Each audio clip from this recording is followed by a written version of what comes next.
So today I thought it'd be a good idea to just kind of explain my charity work and my involvement in the community. Uh, I know people have had questions before, and I've done panels on this, but I figure I'd just sit down and document it for all of YouTube, just so you can kind of understand how I got to the point where I'm at now. Growing up, I won't pretend that I had this crazy, super rough life. There were a lot of times where it definitely wasn't easy. I'm not going to get into all the specifics, but I will just say this. I do remember times in our life, or lives, I guess I should say, since it involves all the family, where we were a little more dependent on others than we would have liked to have been. We we had good friends that helped us out with things, and family as well. Way back in the day, I didn't pay much attention to most of that stuff, so I didn't really notice some of those things. But looking back now, you can kind of see things that maybe you didn't see when you were 8, 9, 10, or however old you are. But I learned kindness. My dad was a police officer. My grandfather was a police officer and a state trooper as well, and I would see their involvement and things that they would kind of do that were above and beyond the regular call of duty. Um, it was something that I didn't really get involved in until I was in high school, actually. When I got into high school, I got involved in the JROTC. For those of you who have paid attention and been around a while, and for those who haven't and are new, welcome. But I was in the Air Force for many, many years. But prior to that, something got me started, and I was in Army JROTC in high school for all 4 years of high school. Ended up becoming a staff officer and all that. So, I'd handled the public relations side of things. So I was the guy that would do little faux press releases and help schedule field trips, things like that, which kind of it worked out. I have a good public relations background thanks to ROTC, oddly enough. But in ROTC, I remember every year we would get together and do Thanksgiving baskets. So everybody would donate. We would solicit donations from in town and that kind of thing. And then First Sergeant Quarterman, who I got nothing but respect, and there'll probably be a whole nother YouTube on Sergeant Quarterman down the road. Bless his soul, rest in peace. He's long gone now, but he taught me so much. And this was a huge thing that I didn't realize until later as well. But every year he would come across families that needed some help. And these were usually families that were a little too proud to raise their hand and say, hey, I need help. But I don't know how he got the names. I never asked him that question. There were just some things you just didn't ask for a sergeant. You just did it. And I think that was one of them. I'm sure he probably would have sat down and explained things to me had I asked. But first sergeant said we need to do it. Trusted that man with my life, so I did what he said. And I started getting involved with that. And I remember the first year my group actually got to physically deliver those baskets to people. And to be able to hand off something like that to somebody, it's an incredible feeling. And it was I remember, I don't think I let it show at the time, but I remember thinking back and recalling. I remember one time specifically where we came home and there was some groceries that were left. And I'm not going to say this individual's name. She knows who she is, and she may be watching this for all I know. Thank you, first of all. But I remember and it wasn't like just loads and loads of groceries or anything. But I think they knew that things were a little bit tight, and they left some groceries on the front porch for us. And I remember that feeling and just being so excited by that, especially seeing the cereal. I remember there was cereal that came with it, and just excited about that. And it sounds kind of silly. I don't know, but I remember when I handed off those baskets, seeing those looks on those faces of just happiness. I know for me, Thanksgiving is a big time, and also it's been something that I've worried about occasionally, especially when funds have been a little bit tighter. So to be able to provide that for somebody is really spectacular, and to see that look on their face of relief, knowing that hey, we're going to have Thanksgiving. It may not have been the most fancy Thanksgiving, but I was going to get you a turkey. You're going to have some vegetables, some stuff, and all that fun stuff. You're going to have all the basics that you need to have a proper Thanksgiving. And that really got that ball rolling. Obviously, years later, I joined the Air Force, and I started doing a little bit of involvement here and there. I didn't advertise it. We have a thing in the Air Force, and probably other places, where we kind of joke about being voluntold to do things. Kind of takes out the volunteer work when you're forced to do it. There's also a thing on our annual performance report, the enlisted performance report or officer performance report, depending on which side of the house you were on. Your volunteer work was kind of listed on there. Like, they would highly encourage that you go volunteer and do things. And They just never sat well with me. Like you, if you go back and look at all my reports, you're not going to see a whole lot of volunteer mentions. Not because I wasn't doing it, because I didn't feel the need to advertise those things that I was doing. So fast forward even more. One year, I was later in my career. I think I was a technical sergeant already by now, and I had my supervisor. He was new to the career field we were in. He was retrained in, and he didn't quite understand that for someone who works shift, being in there for 12-hour shifts, working rotating shifts, it's not always easy to volunteer for these things that everybody else seemingly is, you know. Because sometimes you get stuck on shift. That's just the way it goes. I missed out on a lot of opportunities simply because I was the one working. Just how it is. But he sat down one day and he started going, he's like, look, you know, I'm working on your report. You really need this, this, this, and this. I'm like, one, I'm killing it in my job. Two, I'm killing it in my job. Three, I'm killing it in my job. Four, pretty sure I'm killing it in my job. But five, I don't see the need to advertise what I'm doing volunteer-wise. And he sat there, and it kind of became confrontational with him. And that's just the nature of who he was as a human being. I remember just finally going, you know what, fine. And I did this, I did that, I did this, I did this, I did this, I do that. And he just kind of, his eyes got big, and he was shocked by it. He looked at me and he goes, well, why haven't you told me all this? And I looked at him dead in his eyes and I said, I didn't know I had to, you know? And I still feel that way on some things. I know you're probably walking this going, well, you post about this and you share this. I'm going to get to that too. So for the longest time, I would do things kind of in silence. You know, I never really bragged, I guess, on what I did. I just did it because it felt like it was the right thing to do. There was a need and I filled that need. It was pretty simple to me. You know, fast forward, I get out of the Air Force and I felt like there were a lot of things in life. I think it's not just a military thing, I don't think. Whenever we have, I guess we could call them major life transitions. You know, you start a new job or you get laid off maybe. You get fired even. Because I've been laid off as well a couple of times. You come to this point where you're just not sure what's going on and you're disappointed in things, and it's an adjustment period. So when I got out of the Air Force, I had that adjustment period, and I didn't know what I was going to do with my time. I didn't know if I was going to really even find joy, because I was pretty bummed. I was pretty depressed. Because there's just everything that I knew was instantly gone. And it wasn't even anything specifically. There's just the whole lifestyle. The military is a lifestyle. It really, really is. So to have suddenly no longer be living in that lifestyle, it was a shock to the system. And I got out of the Air Force. I didn't even do cosplay or anything while I was in the Air Force. That's what a lot of people know me for now. It's the Ghostbuster stuff. I didn't really do much of that stuff. And I didn't hate Ghostbusters. I didn't have... I had the passion, but I guess I didn't explain the passion to others. As I started doing more and more things and seeing what people were doing, I wanted to get more involved. So Jessica, Supergirl, Mike Steinmetz, those were the main ones I kind of looked to. I was seeing what they were doing, and so one of the first opportunities I had to volunteer in costume, I took it. Jessica said, hey, I need some people to come to CASA 5K. It's a superhero 5K. CASA stands for Coin Appointed Special Advocate, I believe. Basically, it's people that help represent children when there's maybe someone that isn't looking out for their best interests. They've got bad parents, they've got bad foster parents. Whatever the situation is for that individual child, it's not optimal for them. So they have people that help them out and look out for that child's interests. So I wanted to help do this because that's another area that's I'm passionate about is taking care of kids, you know. I've seen far too many fall through the crack. And that was one of the things I did when my supervisor back at Laughlin Air Force Base was kind of getting confrontational with me.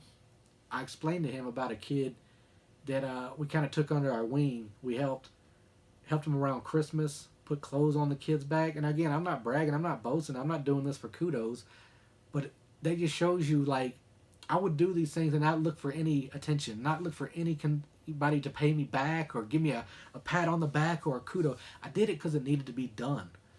And kids type things, it's one of those things where I'm very like, you need the help. The kids need help. Like I'm going to do what I can to help the kids, because again, people aren't always looking out for them like they should. So someone's got to, and that's a responsibility I put on myself. No one else does that. But I remember going to that Casa 5K because I knew there was a need. I knew it was raising money for good. And I went and I had a blast. I met so many people and I got to know Jessica and Mike a little bit better. And I think they got to know me a little better because we'd seen each other at conventions or whatever. Hey, how you doing? But we didn't really know each other. Now, when we go to these events, we're not always actively working, constantly going. There's a lot of downtime too, especially if there's a 5K going on. People are running, so we're kind of just sitting around talking. You get to know more about people, and you quickly understand that sometimes your passions are also their passions, your interests are their interests, and it makes for a beautiful, beautiful thing. This whole, I don't even want to call it a symbiotic relationship. It's just friendship, I guess, common ground, family, whatever we want to call it.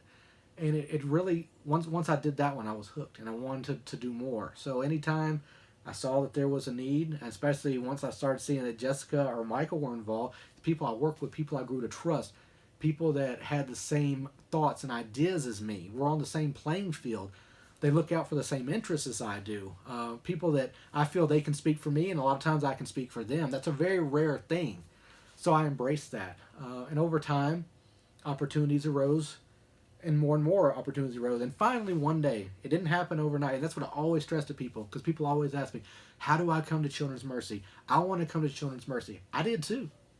That was very big for me because of that child aspect and the things that I've known that others have done and things that my grandfather did. He helped set up funds to go to a charity that still happened today because he knew there was a need. And through the Retired Police Officers Association, or maybe the TBI Association, I can't remember the association exactly, forgive me, but he started setting things up. And so it was important for me to do the same exact thing, carry on that tradition. I didn't walk into Mercy day one. I didn't walk into Mercy day 2, 3, 4, 5, 142. It took a long time because people need to establish trust. Jessica and others need to be able to look at me and go, I know if this guy comes into the hospital, he's not going to be disrespectful. He's not going to have a slip of the tongue. He's not going to upset a family member.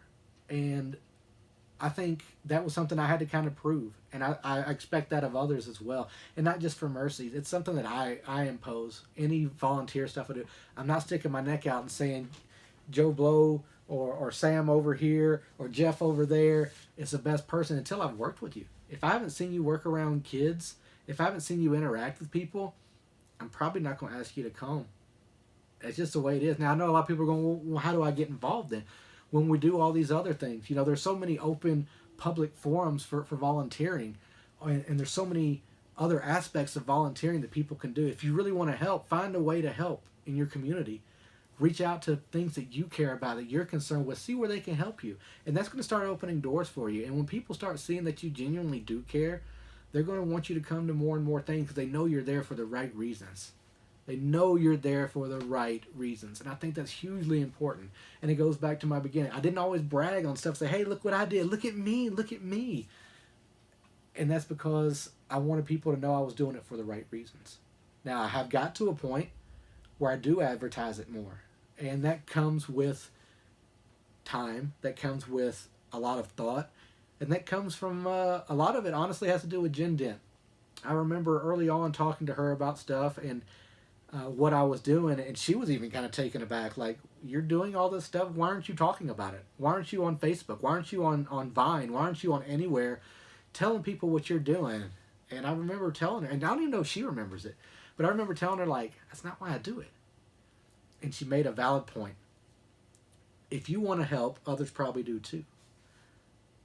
So if I go out there and I tell others, this is what I'm doing, then people start taking interest. They want to help. Or maybe they don't have the time, but maybe they can donate. And so one of the military things I draw from, and I use it in charity work a lot of times, is I look at people as what I call force multipliers. By myself, I can do a lot of really cool stuff, okay? But I can't do everything on my own. We see that with the Christmas drive every year when we raise funds. Ricky Bobby, you going to come in? Okay, you going to run. You didn't know I was in here, did you? Ricky Bobby came in here probably going to try to sneak a poop. He's probably going to try to sneak a poop. But I just completely lost my train of thought there a little bit. But what was I saying? I was talking about the volunteering and things that I do. and Jen. But she the force multipliers. There we go. I got it back. See, but I can't do this without help. And I didn't quite realize that. I always kind of, and I still doing a lot of things, lean on myself. I'll do this. I'll handle this. Being able to advertise those things and explain to people what I do has opened so many more opportunities for me and others. Has opened up so many opportunities for the hospital, for families, for individuals. And that's something that I didn't understand at first. And it took Jen and others to kind of explain that. Like, well, you kind of have to tell people you're doing good if you want more good to happen. I still don't tell a lot of things I do. I still don't tell a lot of the stories. And that's for a reason. And I'll continue to keep a lot of those stories with me because they're my stories. And the family stories and the friend stories. They're not for everyone's consumption, you know. And I think that's important too, to be able to have that dividing line of when I walk into a hospital, I can dedicate my time to a person or a family or even the staff. And when I leave, that stays with us. You know, it's almost like a what happens in Vegas stays in Vegas kind of thing. You know, whatever happened in those hospital walls, for the most part, it stays in there. Occasionally we do get to tell stories, but it usually doesn't just come by chance. A lot of pieces have to come into play. Waivers signed, things. I mean, it's the whole thing. I think a lot of people have a misconception of, I get bored one day and I go to the hospital and say, hey, I'm here, I want to talk to some kids. And that's just not how it works at all. There's a lot of coordination that goes on. When we go to the hospital, you have to be briefed on certain things. You have to sign waivers and things like that. It's not just you show up and say, hey, here I am. I don't think a lot of people understand that. So that's part of the reason why I'm doing this. Another reason was because this morning was a bit of an emotional morning for me. For those of you who've been on Facebook, you've seen me share a post about our friend Gabe. And I'm not going to get into all the Gabe specifics. It's not my place to. But it made me really think about how I got into things. I remember my first visit to the hospital here. I was a nervous wreck. And I'm not promising I don't get emotional. So if you're emotional at all, you may want to change the channel. But I remember being just kind of terrified to go in there because there were some people I kind of knew but still didn't know too well. Jessica wasn't able to make that one, and she was probably the one I knew the most, other than Michael. I think Michael was there, but I was still kind of learning him a bit. You know, I say learning him, just getting to know him. I hate to say learning him like he's a robot or a toy. I mean, Mike might tell you he's my toy. Never mind, it's getting stupid. Me and Mike are smartasses. We joke around. We give each other. We're brothers. We're brothers. There's no getting around it. If you look at us interact, we're brothers. But I just remember being so terrified going to that hospital because I didn't know where to go. I didn't know what I was going to do. I didn't know what I was going to say. I didn't know what I was going to say accidentally.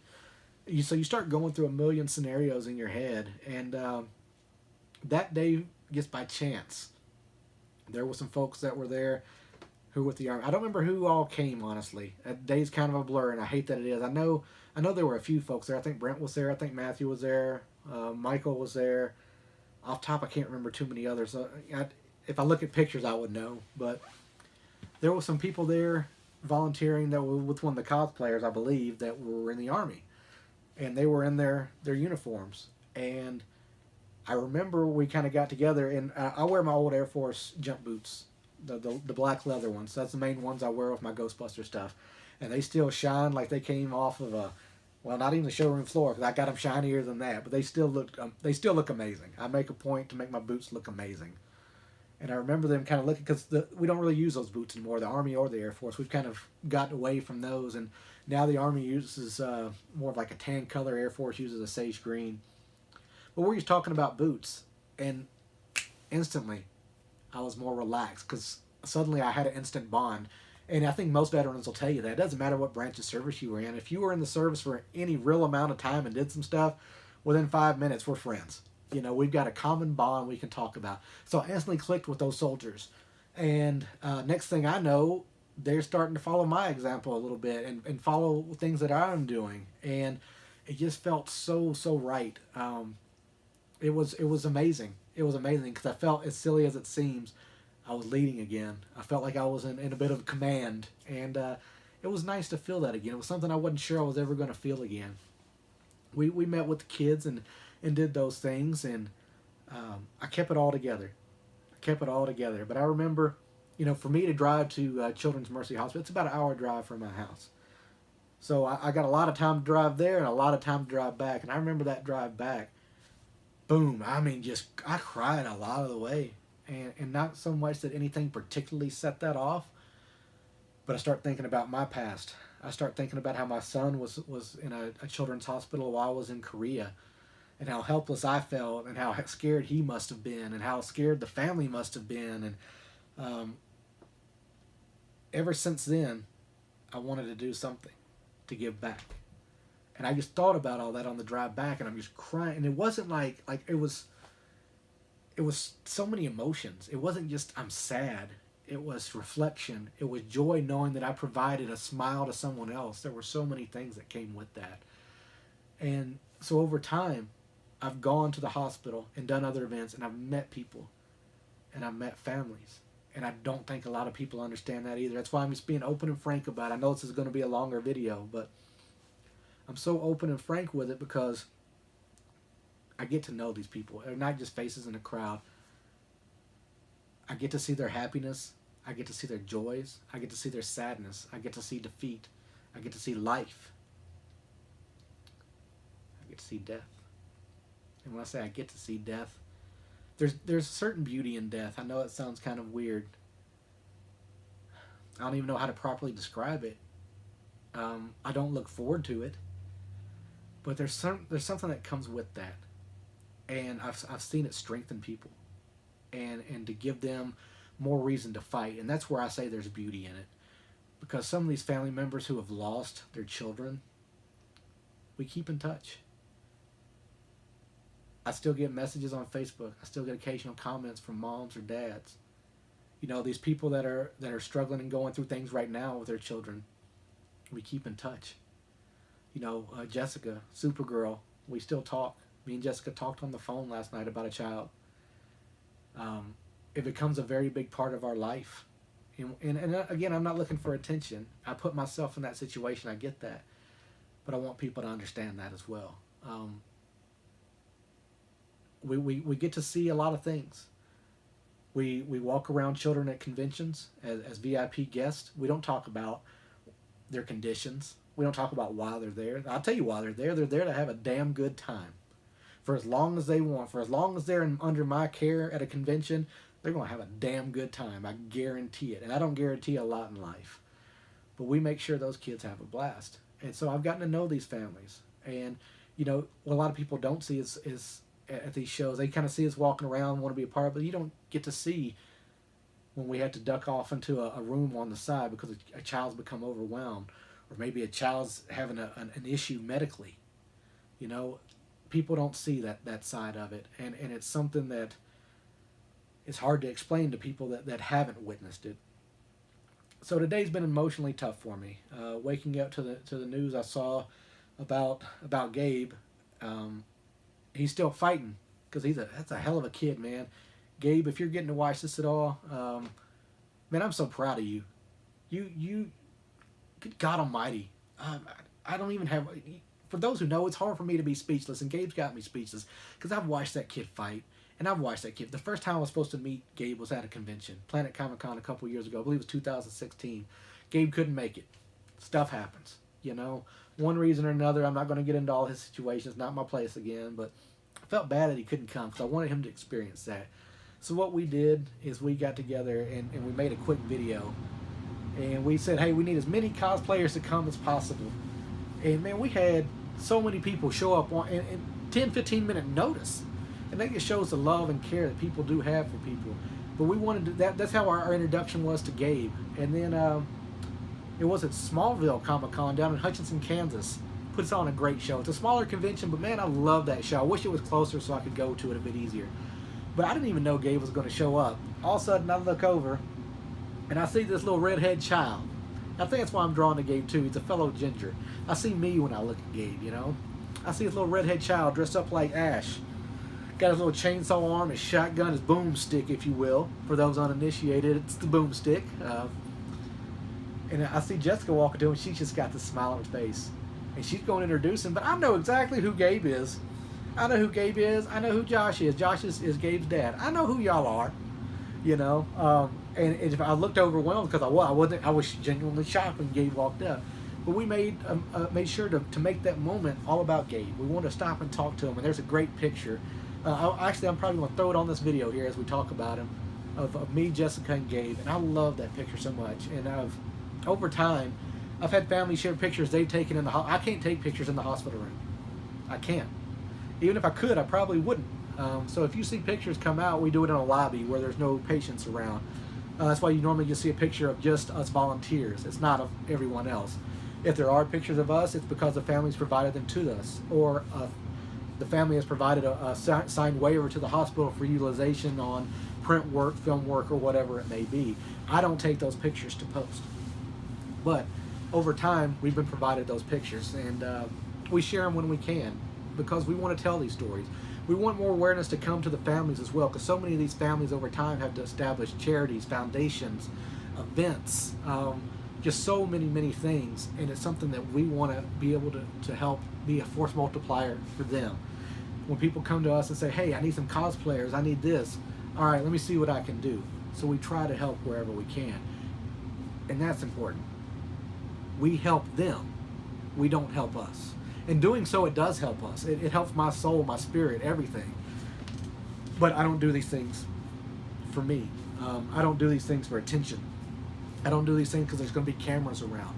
I do these things because it's the right thing to do, and there's a need that a family has. And I think that's hugely important, and it's something that I'm going to continue to do. So for all the families out there, thank you for bringing me into your life. Thank you for letting me interact with you.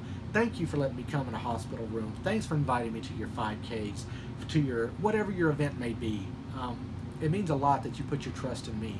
It means a lot that you allow me into your lives. It means so much that you continue to keep me in your life, because like I said, so many people have become friends through this that I would have never met otherwise. And those relationships are absolutely amazing. So I stand by willing, ready, and able to help where I can. I can't help everywhere, and I won't help everywhere. But when there's a genuine need and there's something that I can do, you bet your sweet ass I'm going to be there. And I think a lot of my friends will as well. So I just want to talk about that real quick. Thanks for listening. That kind of explains some of my background into charity and just giving back to the community. So I hope you find a way to give back if you can. There's so many ways to give back in communities. Pick up the phone. Call around. There's women's shelters. There's foster homes. There's police departments that know so many resources in town that would love to have your help. You don't have to do what I do. There are so many other things that you can do. Yeah, I want you to help. Yes, sometimes you can't help, but think about what interests you. You don't have to do the stuff that I do just because I did it. I followed others' examples, and I kind of cultivated my own experiences. I think that's important. Ask the questions. There's so many of us that are willing to impart knowledge on you. I'll gladly tell you what I know. Just ask the questions. I'm not going to invite somebody in the hospital just because they say they want to come. I will clearly point blank say that. I got to work with you on a few events before. That's another thing. Let me go back. I don't always can just go, I'm going to bring 17 people to the hospital. That's not how it works. It's just not how it works. Usually they'll say they need 4 or 5 people, or they want Star Wars, they want Harry Potter, they want whatever. That's why I'm not at every event, because I know it's not about me. I do what the hospital needs. If my needs meet their needs, fantastic. If my skill set can provide something to them, outstanding. They will have that skill set. But I think that's important for people to understand too. It's not just a picking and choosing thing. It's not just a favoritism thing. I know there's a lot of people that think that. No, it's show and prove. Let's see what you got. Let's see that you're here for the right reasons. And when an opportunity arises, hopefully that will be able to match people to those opportunities. I'm not in charge of cosplay. I'm not in charge of volunteering. I'm just a dude that helps other people out. And usually I get the call that I answer. So keep that in mind. If you want to get those calls, if you want to help, stick your neck out there. Let people know that you're there for the right reasons. And believe it or not, people are going to pay attention. People are going to notice those things. And I know for me, if I look at 2 separate groups of people, I got one group of people that says they want to do some stuff, and I got another group of people over here that are actively doing things. I'm going to go to the group that's doing those things. You know, years ago I saw a fortune cookie. My mom will get a kick out of this one. It says, "Talk does not cook rice." I didn't understand what that meant for the longest time. Then it clicked one day. Talking ain't walking. You know, people that talk, not always, but more often than not are just mouthing bullshit. They'll say what they need to say to get them to whatever they want to do. I look more to the doers, you know? Who's out there making those things happen? Who's out there in the pouring down rain in an event when 15 other people said they were going to come and they didn't? Who's standing out there in the rain? Those are the people I'm going to look to. Those are my go-tos. That's my family. That's my friends.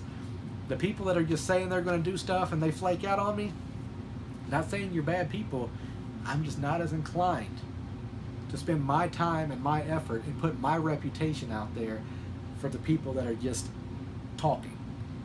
I'm here for the doers because they're going to be standing right there alongside of me. So there you go. May have gone a little bit long-winded. I'll probably ruffle some feathers, but that's the honest to God's truth. That's the unfiltered, uncensored version of my take on why I do what I do. So there you have it. Like, subscribe, comment, all those fun things. And until next time, I'm Panda. Show enough.